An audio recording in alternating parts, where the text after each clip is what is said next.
Hey, and welcome to another episode of Rankin. Today's one is we're doing Harrison Ford performances because Matt won the Anarchy tournament and decided, why fuck it, we'll do it because no one else talks about him a lot. And with me, I've got a good panel. I've got a first-time person, Matt Crowler. How's it going, Matt? Oh, it's doing good. I just got done with a 8-hour drive home, but I wouldn't miss this for the world.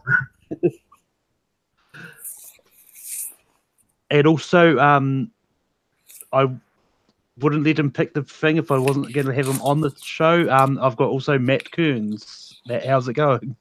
Pretty good. I'm very excited to talk about this topic, not just because I chose it, even if this was just one that won the polls.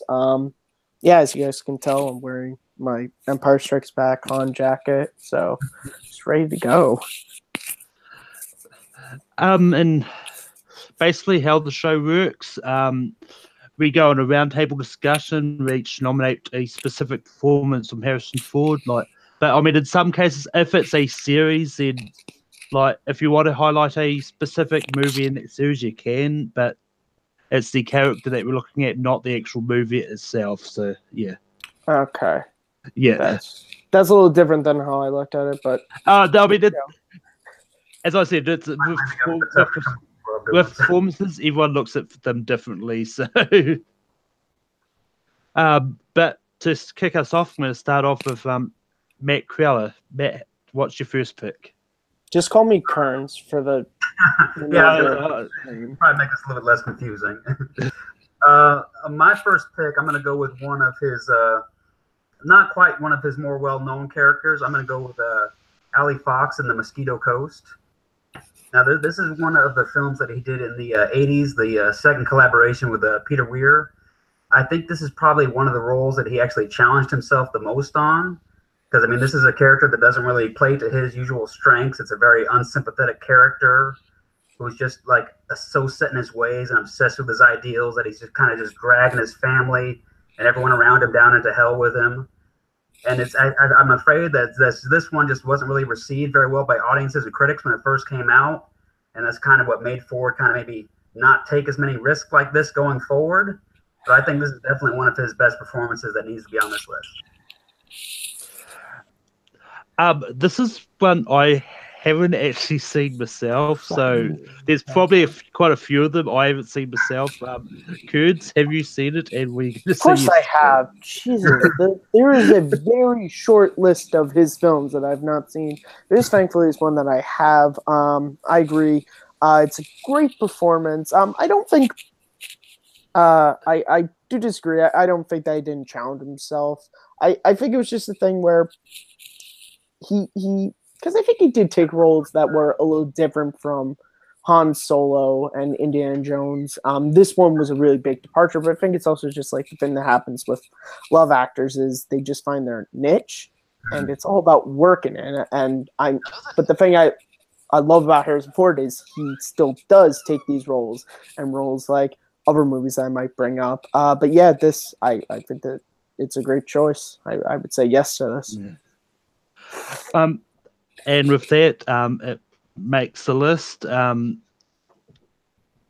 Kearns, who are we going to bring up first?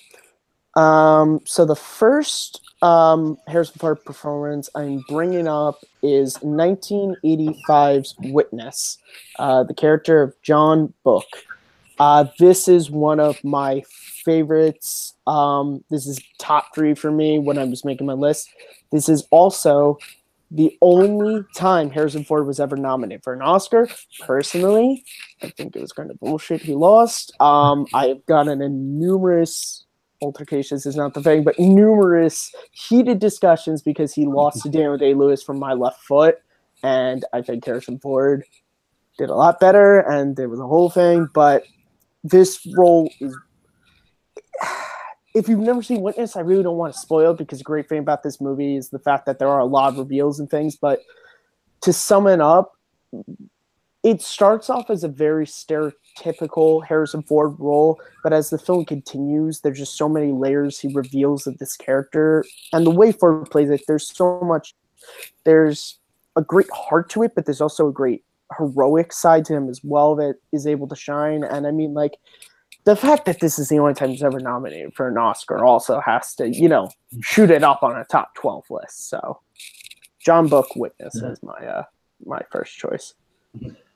And Matt, what do you say about John Book from Witness?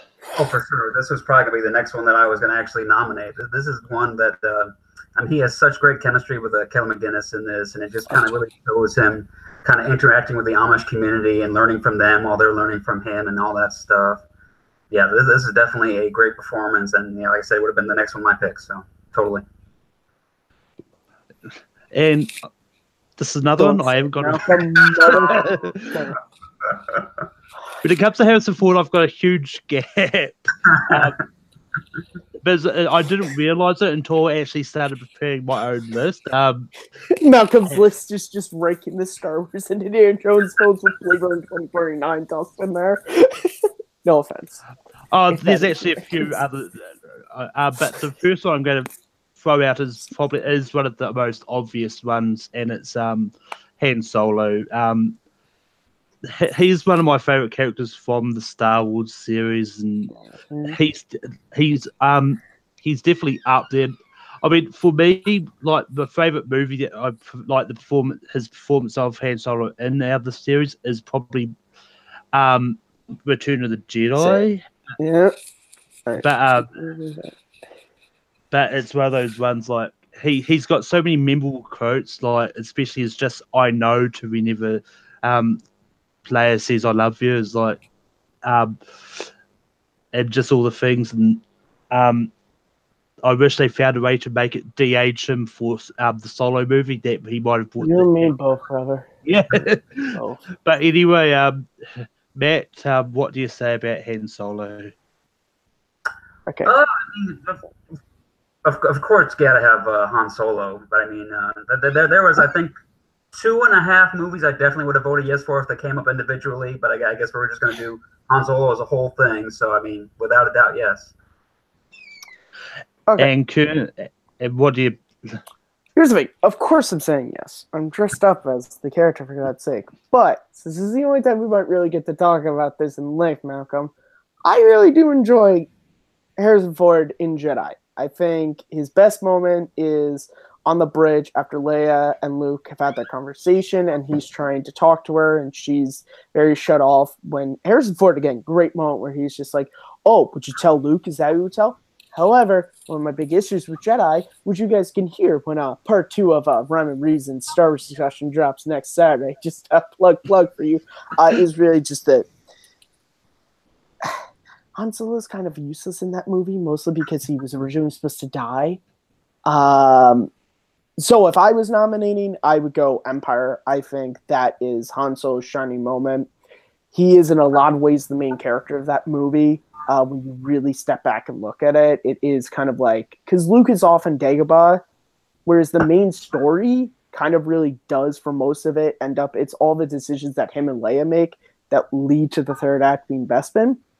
And also, I mean, that's so many amazing quotes. Like, the coolest Han Solo moment ever is when the doors open on Cloud City. He sees Vader, Chewie roars, and he just goes for the blaster and just starts firing. And then the coolest Han Solo line is just, your tauntaun will freeze before you reach the first marker. Then I'll see you in hell. Fuck yeah. So, of course Han gets on here, but I would say specifically for Empire. If we're going to talk about specific Han Solo performances, I think the best performance is probably in the holiday special. Because he gives those lines with a straight face. That is just... I'm sorry. What, as a Brad Jones cinema snob fan, one of my favorite moments ever is the way Harrison Ford doesn't crack and delivers the line that should have so much emotion. He just goes, "You guys are like family to me." And you're like, did they write in just pause in the middle? And every holiday, my profile picture changes around Christmas to just the shot when Carrie Fisher's singing to where Harrison Ford is just like, "Oh, am I doing here, George?" Like, he's just so bored. Oh my God. But I still love him in that. But anyway, We spent Matt, a lot of time on that one character. but anyway, Matt, it's back to you. Who's the next one you're going to bring up? I'll go with another one of the obvious ones, and that's Dr. Richard Kimball in The Fugitive. I mean, I saw this movie when I was like 8 years old for the first time, and this is the movie where I said that right there. I mean, that's Indiana Jones, Han Solo, and this guy. He's without a doubt my favorite actor. I mean, just the way he plays the role, like a shell-shocked determination and desperation to track down his wife's killer. It's just amazing. I know Tommy Lee Jones has a showier role, but that doesn't take away anything from Ford in that movie. I've actually seen this movie, and it's a yes for me. His role in The Fugitive is pretty good. I mean, I don't know if he appears in the sequel. He does not appear. He doesn't. But yeah, it's just one of those ones which it's definitely a lot of what he does best and really good. Pointing and sweet. Your vote wouldn't have mattered. What would you have said? Of course, I would have said yes. This is one of my favorite performances of his. I mean, of course, there are like the big moments of just like, you'll find this man, you'll find him. I didn't kill my wife, but also like the small stuff that Ford gets to do in this, like the moment when after he's broken into the hospital and he's cut off his beard and he's walking, the cops like, have you like seen this guy? He's about like your height, you know, like everything is like, you know, every morning except for the beard, like just like simple stuff where it's just like, yeah, that movie contains my favorite Tommy Lee Jones performance, and it's like Richard Kimball is almost maybe my favorite. Like that's the thing I love about Ford for me. It's just like my top five, just the ones I have in my top five, just like alternate. Like on any given day, I'll say one of my top five is my favorite, and this one is on that list. And Kearns, it's back to you. Who are you going to bring up next? So I'm going to go for maybe not one of the super well-known or talked about ones, but I'm going with Branch Rickey from 42. This is one of Ford's roles in his older age where a lot of people don't like Harrison Ford now because he's just grumpy old man, but he is so good in this movie.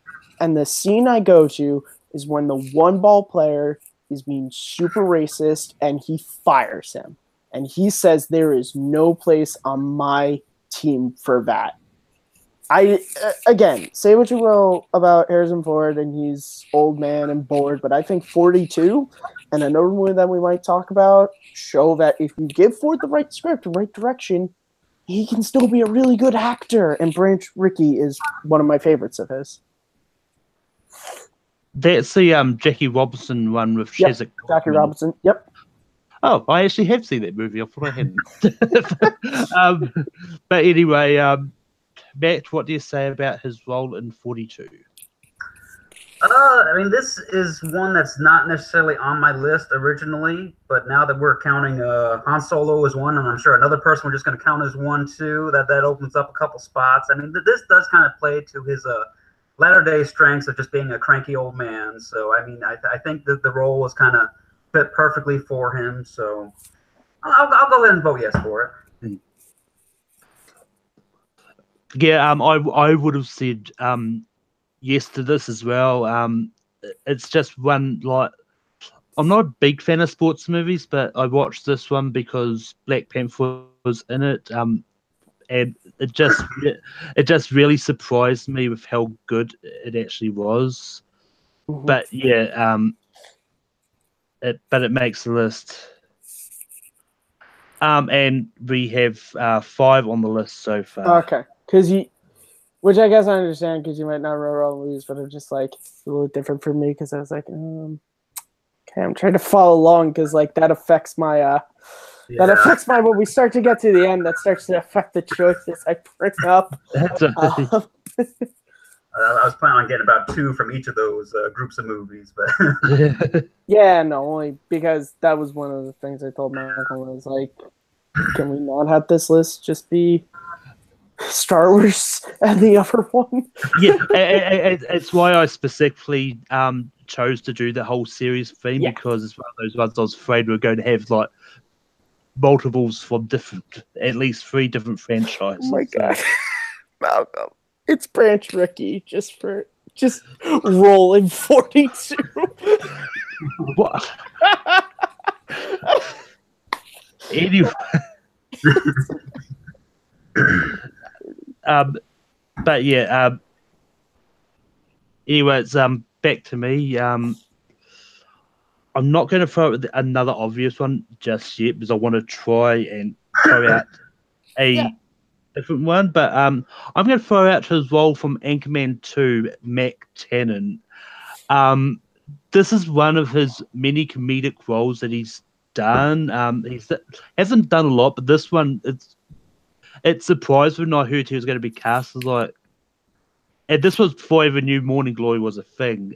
But his role in this, I never really thought of him as kind of a news person, just someone who doesn't really do a lot of action. But his role in Anchorman 2 was surprising, and the way he played off all the characters like Will Ferrell and that, and managed not to crack up at Will Ferrell's Ron Burgundyisms is just amazing.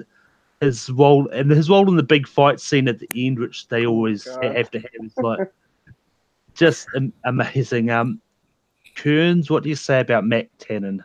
I love him so much in this. I equate Harrison Ford a lot to Gene Hackman, where they're really funny people, but they just only got a couple of roles to really be able to show off their comedic chops. This is certainly one of those few times, but sadly on a top 12, I have to say no, even though I love him in the movie. I just, on a top 12, it just for me, it just doesn't fit. That's fair. Matt, what do you say about Mac Tannen? I'm afraid I'm also going to say no on this one. I mean, it's a really small role, and I feel like he kind of seems like he doesn't want to necessarily be there, or he doesn't know what he's doing there. As fun as it is, yeah, like I said, I don't think that's going to make a top 12. So. Yeah. Fine with that. It's the first deny Yes, of the night. No, we've had. Anyway, how good an actor he is. Matt, what is the next one you're going to bring up? Next one I think I will go with is Air Force One President James Marshall. And this one, I think this was probably his last great starring role in a film. I feel because he then kind of went on a sort of like a little slump there for a while before he came back and started doing really good in the supporting roles. But he took what was basically a Die Hard on the presidential plane and kind of elevated it. Because I mean, he gets a lot of like the one-liners that Arnie or Sly would have, like "Get off my plane," but he kind of brings a gravitas to him. And it just him and Gary Oldman going at it. This is like it's a fun kind of like a thinker man action piece they don't really make too much anymore. So I really enjoyed this one. I think this one would be good on the list. Kearns, James Marshall from Air Force One is on the list. What do you say? Yes, he is, to spoil possibly a future rankum, he is my favorite movie president. He's awesome. I love this movie. I know, shout out to Chris Clark. This is his favorite non-James Bond action movie. I love this film as well. It's one of those movies that before I owned it, if it was on TV, even if it was going to be over at like 2 a.m., I would stay up just to watch it. And he's so for a very like contrived like 90s action plot of like the president would fake leaving the plane to stay on, fight the terrorists. You kind of believe with Ford as James Marshall. You're like, well, of course, it would seem out of character for him to leave with his family still on there. And it's, yeah, Gary Oldman and him going at it is awesome. And the way he interacts with William H. Macy, I think, is also really good in this film. So, yeah, this gets a yes.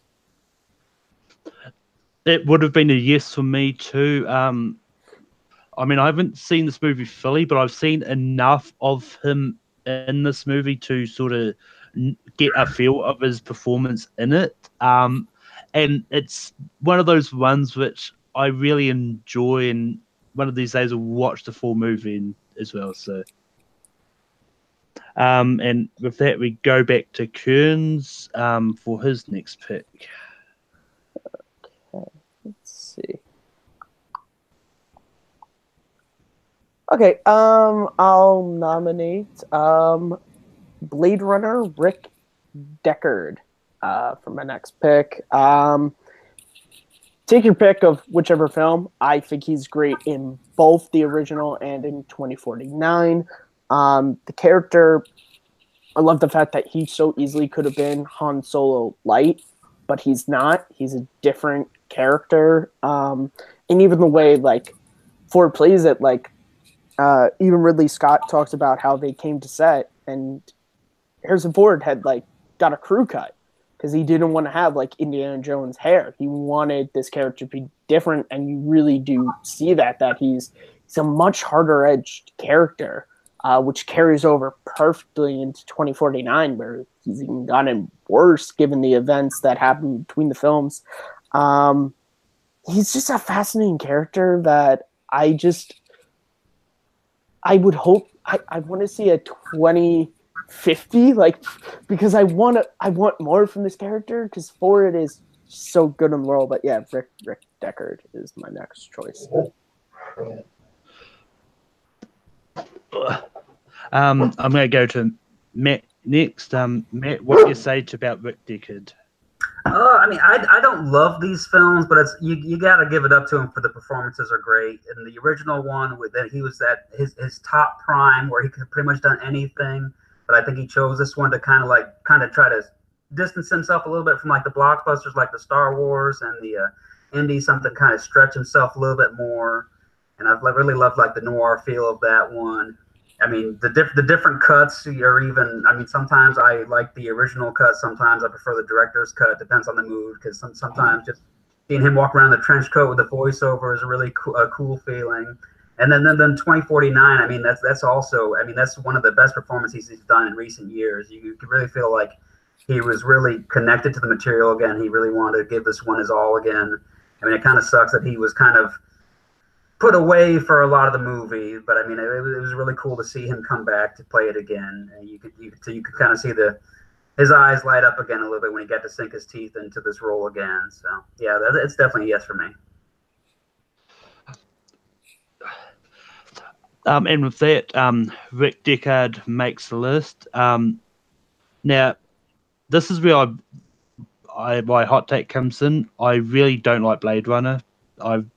I tried watching it a few times, and just most of the time just never didn't like it. But it's one of those ones which I did like Harrison Ford's performance in this. So I mean, I would have suggested it despite hating Blade Runner. We'll talk off here, Malcolm. Hasn't seen Rocky, hates Blade Runner. Yeah. Cody, you're the new host of Rankum. I'm kidding. No, I can't. It's you know the thing about Blade Runner. It's one of those movies that like when people say stuff like that, I'm like, oh yeah, I totally understand. It's a weird fucking movie. Yeah, it's a weird fucking movie. Yeah, I mean, it's part of the reason why I didn't see 2049 in the cinemas when it was out. Well, yeah, it's a weird fucking movie too. Film that should have been seen on the big screen. It's a weird fucking movie too, Malcolm. So I guess. But anyway, to update Cameron, who asked what's on the list so far. So far, we've got Ali Fox from Mosquito Coast, John Bach from Witness, Han Solo from Star Wars, Dr. Richard Kimball from The Fugitive, but yeah, that guy from 42.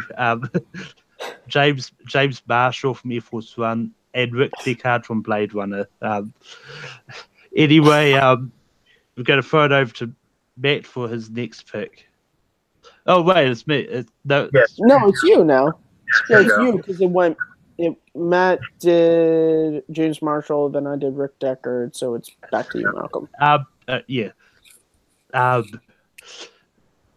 Anyway, I'm going to bring up the obvious one of Indiana Jones. This is like along with Han Solo. This one is another of his iconic characters, and once again, it doesn't matter which one you pick. He shines in all of them, even the very disappointing Kingdom of the Crystal Skull. I mean, he somehow manages to even shine in that acting wise. It's just one of those ones like if you've got good people to bounce off in acting,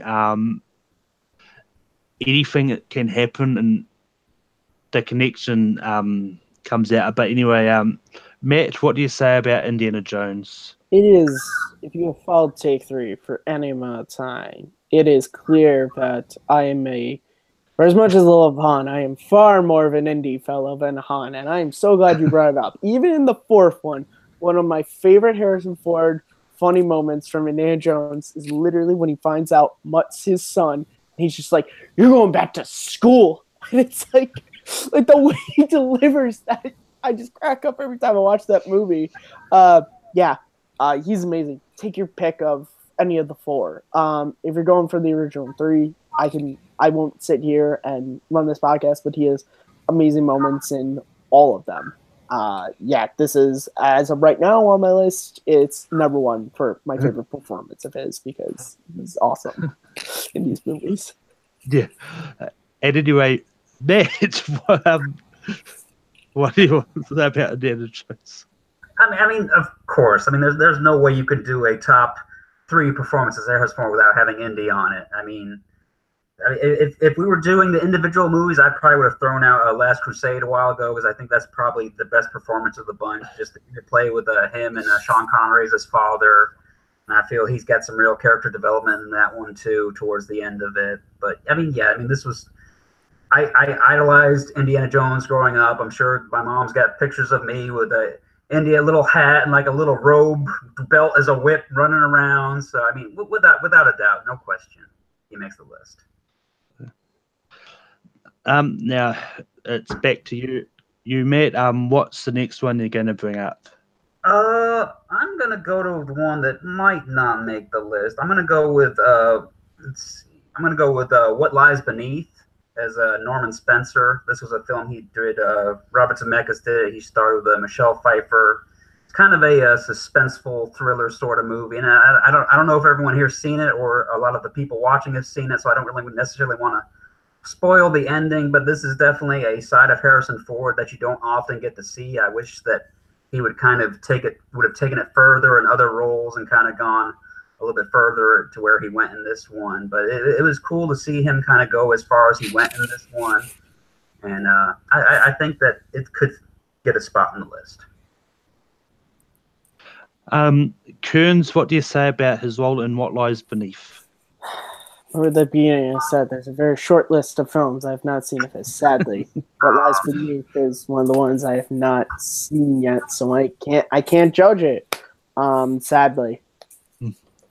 That and the other one's presumed innocent. I haven't seen either one of these, okay? For big ones, people tell me I should see it. I have seen this, but I'm going to say no. I think he's just outside of the top. It's just outside of the top 12 for me, but it is a good movie, and I do like the performance in it. I think if he would have taken it maybe a little bit further, I think it definitely would have earned a spot on the list. But yeah. Kearns, what is the next one you're going to bring up? I am going with the one, the only, Jack Ryan. Want to get specific between the two. I like Patriot Games more than Clear and Present Danger, but either way, until John Krasinski, he was my favorite Jack Ryan. I think when you compare him to the other film versions, his is the most interesting. He just adds so much to a character that is, in essence, the American James Bond. Like, there's just something about him in Patriot Games and Clear Present Danger where it's just unlike Ben Affleck or Alec Baldwin, where I just feel like he adds so much more to it. Just because there's a lot of himself I feel in it, and I love him as Jack Ryan. Again, until the show, he was my favorite Jack Ryan. Sally Krasinski topped him just a little. Matt, what do you say about Jack Ryan? Jack Ryan, I mean, Harrison Ford is the ultimate Boy Scout in these movies, and I think I still put him a little bit above Krasinski. Is still my favorite performance as Jack Ryan. I mean, both the films are good. I prefer Patriot Games, but I think he's probably got the better performance, and Clear and Present Danger has probably got more to do in that one. I mean, any movie where Harrison Ford can give the finger of doom to the President of the United States and tell him that, no, I mean, that's great stuff. So, yeah, for sure, he makes the list. It would have been a yes for me. I haven't seen Patriots Game, but I have seen Clear and Present Danger, and it would have made the list. But, yeah, I mean, it's always there's so many characters called Jack out there, which is I've always confused Jack Ryan with Jack Reacher, but then I remembered Tom Cruise never played Jack Ryan, so yes. Yes. Oh, don't put that on the world. Well, I mean, he's out of Jack Reacher now, so he needs to play somebody else called Jack now. Yeah, maybe Jack Ryan doesn't have a height requirement.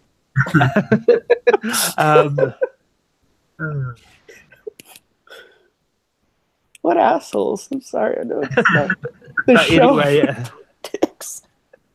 Anyway, it's back to me, and I'm gonna bring up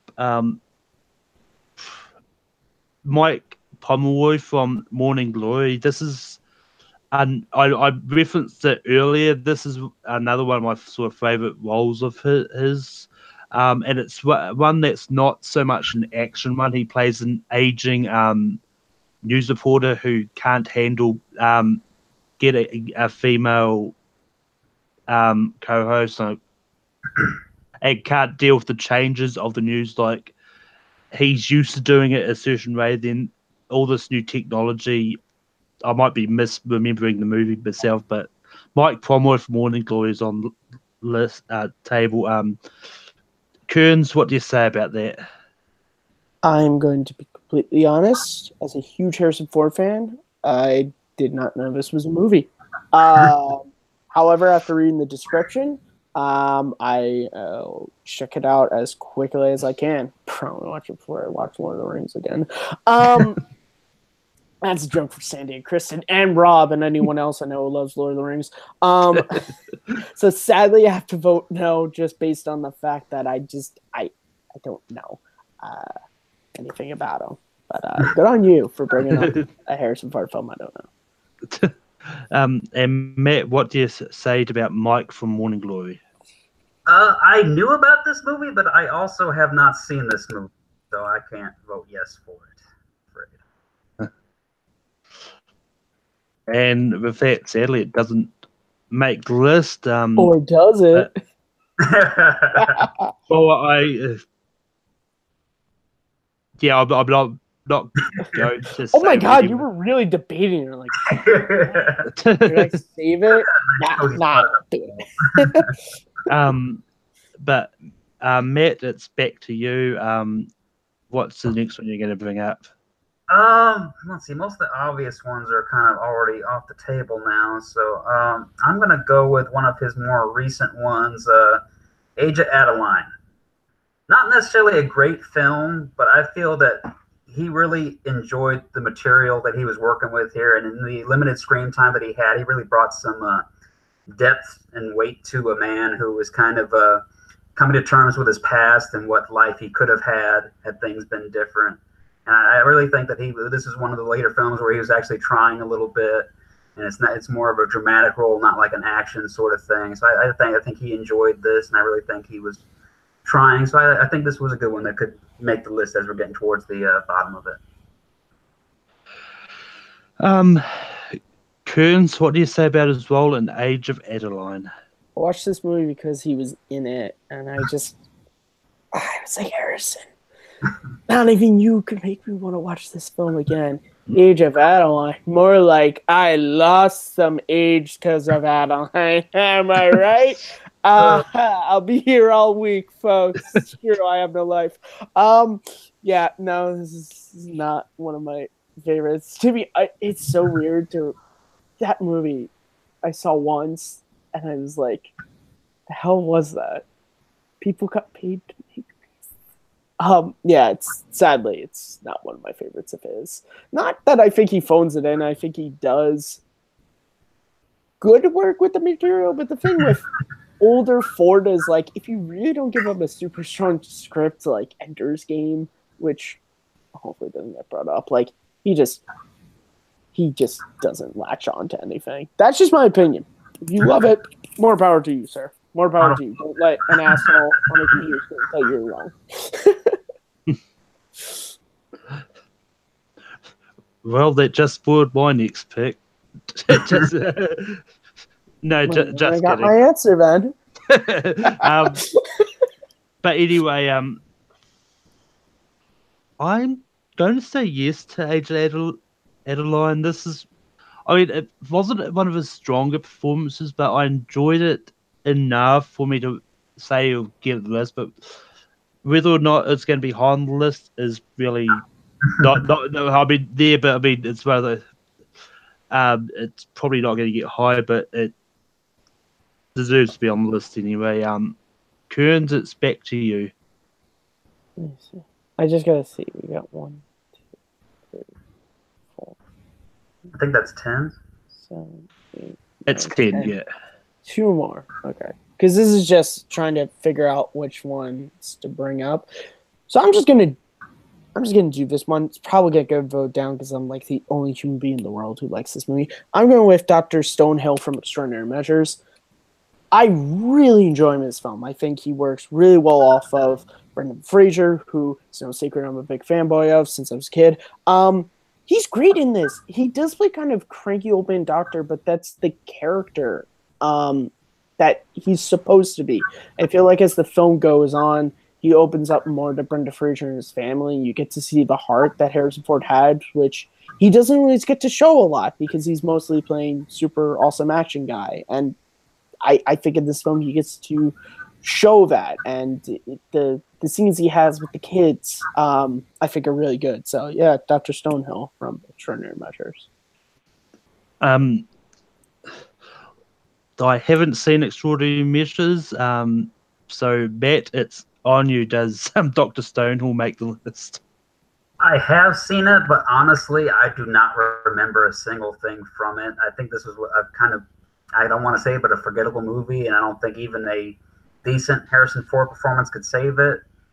But like I said, this one, yeah, I'm afraid it's going to be a no for me with only 2 spots left. So literally the same opinion I had on Age of Adeline. Just reverse it. And yet that one made the list, Malcolm. But hey, it is what it is. Anyone who knows me knows I do enjoy very strange movies. Caleb's probably out there somewhere screaming movie 43 at me, but Harrison Ford Dude, come on, Caleb. As someone who beats dead horses of jokes, get off that one. But I'm going to bring up one. I think this one kind of launched him into well known, and I think if it wasn't for this one, he probably wouldn't have made got as well as Han Solo. I'm going to go with Bob Felfer from American Graffiti. This launched his career. Like, if it wasn't for this, I don't know if he would have made got as well as Han Solo and become as big as he is today, because because I know Tom Selleck was originally going to play Han Solo, but he couldn't make it. And then George Lucas remembered him from this movie and thought to get in. I may have.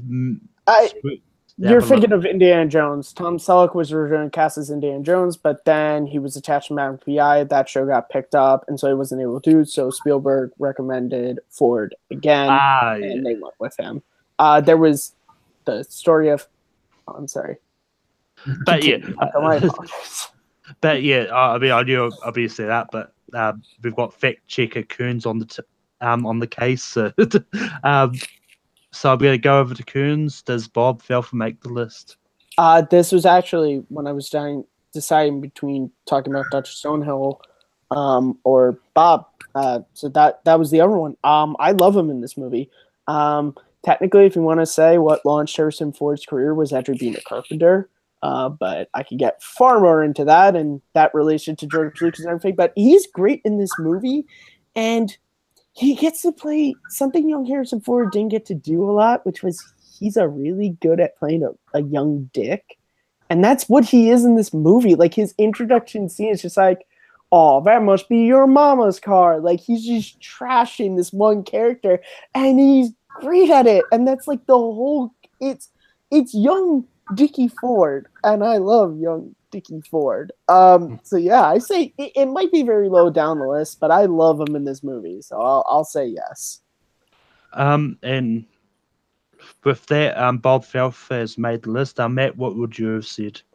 I would have given this one. He's such a charismatic dick in this, but Harrison Ford just can't help but shine through. You can't just help but love the guy.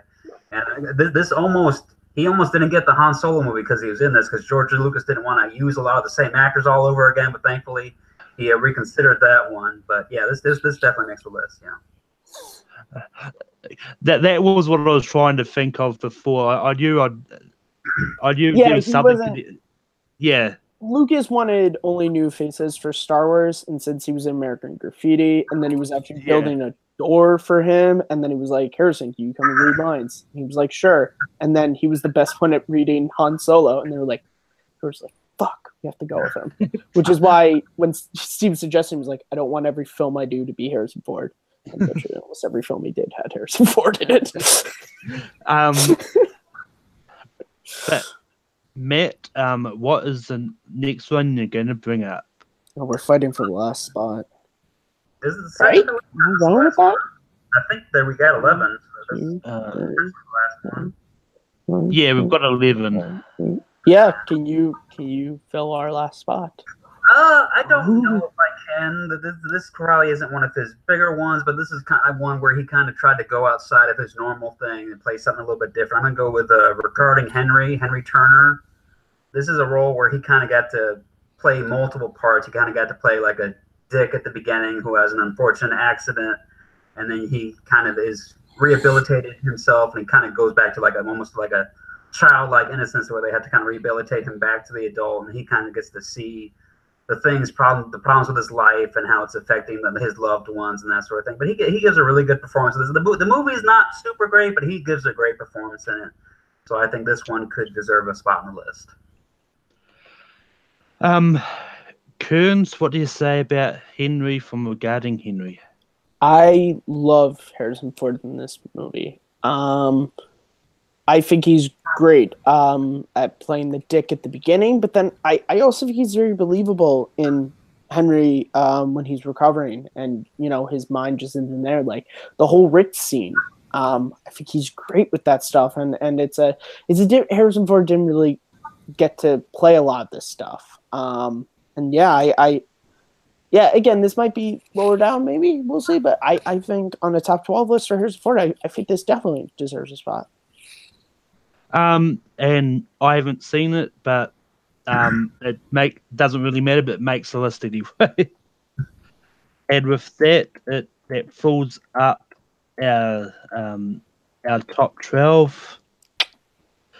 And our 12 we have to rank is Ali Fox from Mosquito Coast, John Bock from Witness, Han Solo from Star Wars, Dr. Richard Kimball from The Fugitive, what's his name from 40, that one from 42, James Marshall, Rick Deckard from Blade Runner, Indiana Jones, Jack Ryan, his role in Age of Adeline, Bob Felfer, and Henry. I can't even remember his role for me. I just say Harrison Ford. That's one of those movies where I just talk about the actors in it, not the characters. I'm like, yeah. His label is kind of hard to pick out something good. So you hold on to those glimmers when you see them. Yeah. But anyway, we get to our fun part, which is the actual rankings. We're each going to write down one of the options that we want for number 12 on a whiteboard or a bit of paper or whatever we have handy.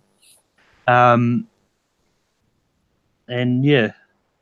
Do you guys have any honorable mentions? There's not a ton. But one of the ones, it wasn't on my top 12 list, but it is no secret that I am a fan of the Expendables trilogy. I really love him in Expendables 3. The way he plays off Stallone and the fact that there's a movie where Harrison Ford and Sylvester Stallone are in the same film. Sign me up for it. So yeah, I actually really like him in that movie. Any honorable mentions there, Matt? Oh, yeah, I got a couple. I was going to bring up Presumed Innocent until I don't know if either of you saw that one, so I kind of shied away from that one. And another one that you guys are talking about, Harrison Ford not really getting to show his comedic side, I'd recommend the Frisco Kid. It was him and Gene Wilder as in the Wild West is a really good one. Kind of shows really early on his charisma and is he able to do some comedy with Gene Wilder in that one. That's nice. I really enjoy that one as well. Yeah. And for me, I actually would have brought up as well in Cowboys versus Aliens. Yeah. I say what you want about that movie. I enjoyed it. And him and Craig were pretty good in it. It's just yeah. The rest of the movie sucked. but anyway, Matt, what do you have for 12? Number 12, I put Age of Adeline. Kearns. Age of Adeline. And yeah, same. I think the chat will blow off if we put Age of Adeline at number 1. I would not have let that happen.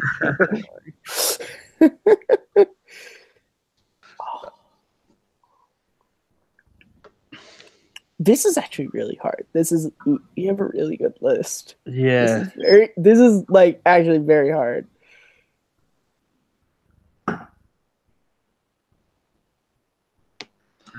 And I'm going to start this one off. I've got Henry for 11. Kearns. I have American Graffiti for 11. And Matt. I had Old Guy from 42. All right, chat. You got 3 choices. You got Regarding Henry, American Graffiti, or 42. So whoever says it first, but you have to pick between those 3. Power to the people. And now we wait. It's Regarding Henry, American Graffiti, or 42. And Cameron says American Graffiti. All right. Oh, thank you, Cameron. Not thank you, and that, like, no offense to you guys, but I mean, it's actually like a really hard list when you get down to it. Just looking at, oh my God.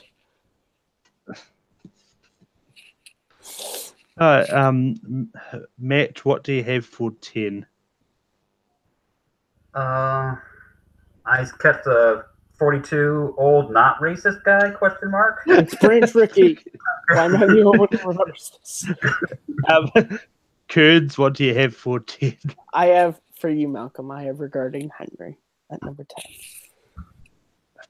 You assumed I didn't. Did you change it? I didn't change it? I don't know. You didn't change it. You and me, we're the same way on rank. We never change. You, me, and Cody are the same way. We never change it until we get our way.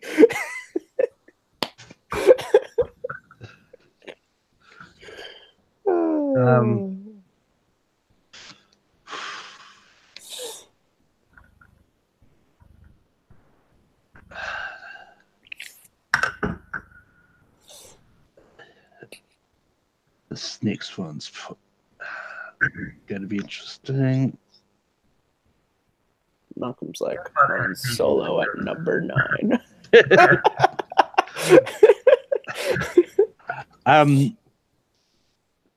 Yeah, for number 9, I've actually put Rick Deckard. Kearns.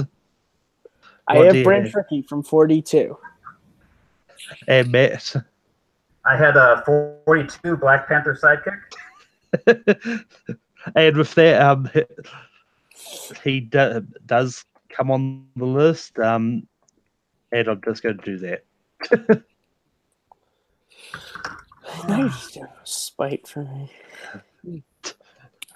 And Matt can stop correcting us on his name for now. For now. Until this is like Malcolm is like, I will let Matt read out our top 12 list at the end of this. Matt, what do you have for 8? I've actually went with Rick from Blade Runner. Kearns, what do you have for 8? I have Ellie Fox from Mosquito Coast. And I've also got Rick Deckard. Hold on 1 second. Just I got that one. You motherfuckers! Because that's sneeze.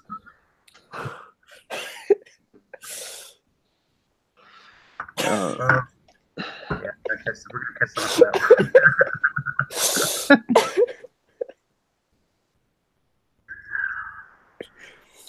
This is where it starts getting hard.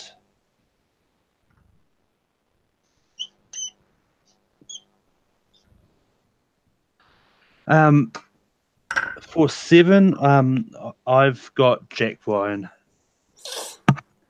Kearns, what do you have for 7? I have Ellie Fox from Mosquito Coast. And Matt?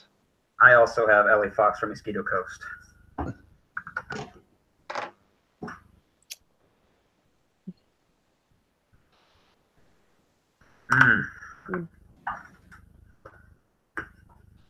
Now it's getting interesting. Yeah.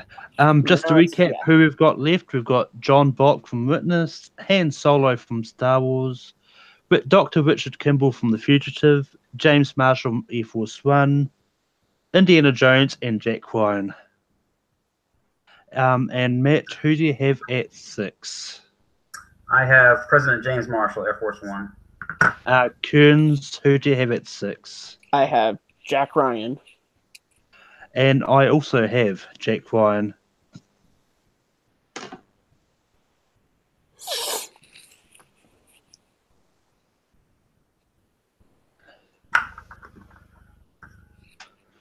And now we're in our top 5. The top 5. This is where it gets really hard. Because these are all great picks for the top 5. Yeah. And just because I haven't seen it, I've got John Bock from Witness at 5. It's Kearns, but I have James Marshall from Air Force One. And Matt. And I also kept James Marshall, Air Force One.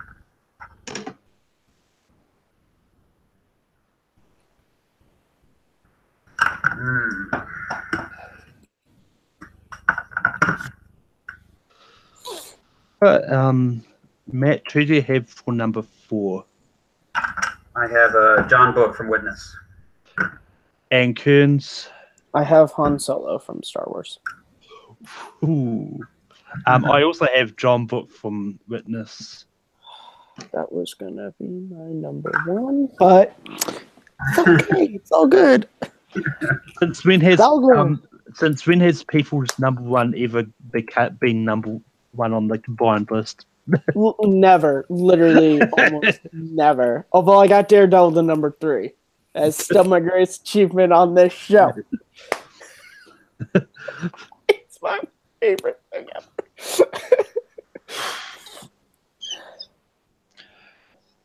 ever. Matt, who do you have for 3? I have the character he's been trying to kill off for a long, long time, Han Solo. And Kearns. Han Solo. I actually had Dr. Richard Kimball, but it doesn't matter because Han Solo is 3. This is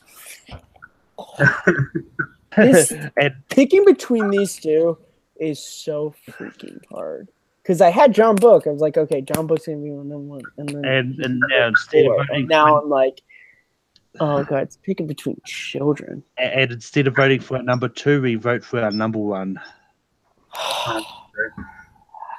You said that. It's one of those ones. I still need reminding sometimes when I'm on other different ranking shows as opposed to mine. So, my number 1 I've got is Indiana Jones. Kearns. I actually went with Dr. Richard Kimball from Fugitive. And Matt. This is a Sophie's choice right here, but I ended up going with Henry Jones Jr. I'm not really mad with that, but god damn, that's a good list. Oh. I mean, you can't. I mean, Jesus, that top 3, you really can't. You can't be mad. Come on, really. You can't. I mean, the top 10, honestly, I number 8. Yeah, I mean, it's one of those ones. It doesn't really matter which order you have them in. Yeah, that top 5, it's like everyone could be number 1, and I'd be hard pressed to be someone else without it. Like, I'd be really hard pressed. But anyway, that brings us to the end of the list. And our top 12 Harrison Ford performances is at 12, we've got his role from Age of Adeline. At 11, we've got Bob Felfer. At 10, we've got Henry. Matt can say number 9. Branch Rickey from 42. 8 is Rick Deckard. 7, we've got Ali Fox. 6, we've got Jack Ryan. 5, we've got James Marshall. 4, we've got John Book. 3, we've got Han Solo. 2, we've got Dr. Richard Kimball. And 1, we've got Indiana Jones. Why not Dr. Indiana Jones? Why does Richard Kimball get his doctorate and not Indiana Jones? Yeah, that's what I felt, Malcolm. But anyway, that brings us to the end. And as I said on our Facebook page, our lineup to the end of the year is set in stone. There's going to be no polls until at least the last week of December. And next week we're doing Christmas movies. Will people consider Die Hard and Lethal Weapon for the list? I hope not, because one person will have some hot takes about that. What one person? About it being a Christmas movie? But okay. I thought you meant like it being a good movie. I was like, okay. But anyway, Matt, where can people find you online? You can find me. I'm doing admin over at Full Metal, so we do a lot of stuff over there. You can find me on Facebook or at Letterboxd, Brody Man. Pretty much, I'm around. And Kearns, where can people find you online? You guys, as always, can find me at Kearns_Matthew on Twitter, MattLouis611 on YouTube, and right here as co-host of Rhyme and Reason. Part 2 of our Star Wars discussion goes up this upcoming Saturday. You can also find me, as far as I know, I could be wrong, I don't want to speak out of terms, and Malcolm tell me wrong, you will find me next week on Rankum on the top 12 Christmas movies. And if someone brings up Die Hard, I'm bringing up Lethal Weapon, because you count one, you gotta count the other. I'm sick of people telling me that Die Hard counts, Lethal Weapon doesn't, even though Lethal Weapon's a little bit more of a Christmas movie. But I'll save it for that, because you want to get nuts? Come on, let's get and you can find me on Take 3 Productions, where I host Rankum every week, and next week is top 10 Christmas movies, beginning our Christmas movie December month. And you can also find me on Full Metal Trivia and Multiplex competing in trivia.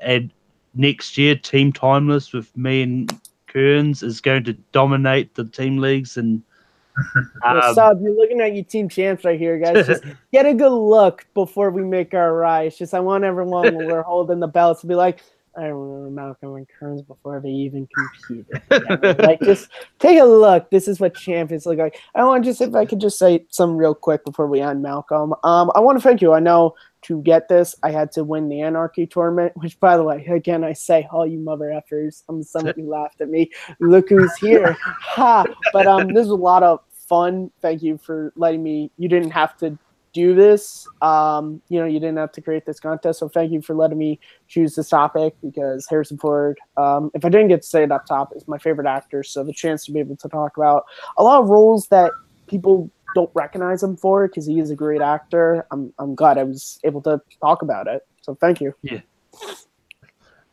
Not a problem. I mean, I tried to do it with the singles tournament, but no one else in Tape 3 really wanted to take the challenge this time round. I didn't send in my bracket because I was like, do we want to beat everyone again? It's all right. No one else sent in their bracket either. So they didn't? Wow.